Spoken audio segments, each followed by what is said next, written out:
ইসরায়েলের সঙ্গে ভারতের বন্ধুত্ব নতুন উচ্চতায় পৌঁছেছে। মিত্র ভারতের প্রশংসা করে ইসরায়েলের পররাষ্ট্রমন্ত্রী গিডিয়ন স্যার বলেন, দুই দেশের সম্পর্ক এখন আগের যে কোনো সময়ের চেয়ে অনেক বেশি শক্তিশালী এবং ভারত আমাদের পাশে ছিল, আমরা তা চিরকাল স্মরণ করব।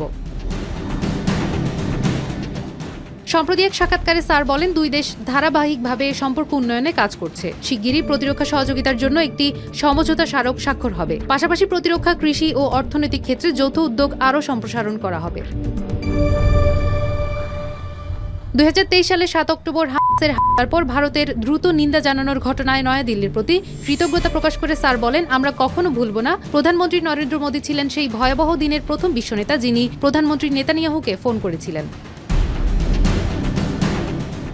ইসরায়েল-ফিলিস্তিন সংকটের বিষয়ে তিনি বলেন, বর্তমান পরিস্থিতিতে এমন স্বাধীন ফিলিস্তিনি রাষ্ট্র প্রতিষ্ঠা করা সম্ভব নয় যা আমাদের নিরাপত্তার জন্য হুমকি তৈরি করতে পারে। স্যার বলেন, হামাসের সামরিক ক্ষমতা ধ্বংস ও গাজার শাসন ব্যবস্থা পরিবর্তনই ইসরায়েলের লক্ষ্য। তিনি আরও বলেন, হামাস জনগণের মধ্যে ভীতি ছড়াচ্ছে এবং তাদের সন্ত্রাসী শাসন অবসান ঘটানো জরুরি। সন্ত্রাসবাদের ক্ষেত্রে দিল্লি, তেল আবিবের অভিজ্ঞতা একই উল্লেখ করে স্যার বলেন, আমরা গোয়েন্দা, তথ্য প্রযুক্তি ও প্রতিরক্ষার ক্ষেত্রে ঘনিষ্ঠভাবে কাজ করছি। সন্ত্রাসবাদ মোকাবেলায় ইসরায়েলের অভিজ্ঞতা সবচেয়ে বেশি এবং আমরা তা ভারতের সঙ্গে ভাগাভাগি করার জন্য প্রস্তুত।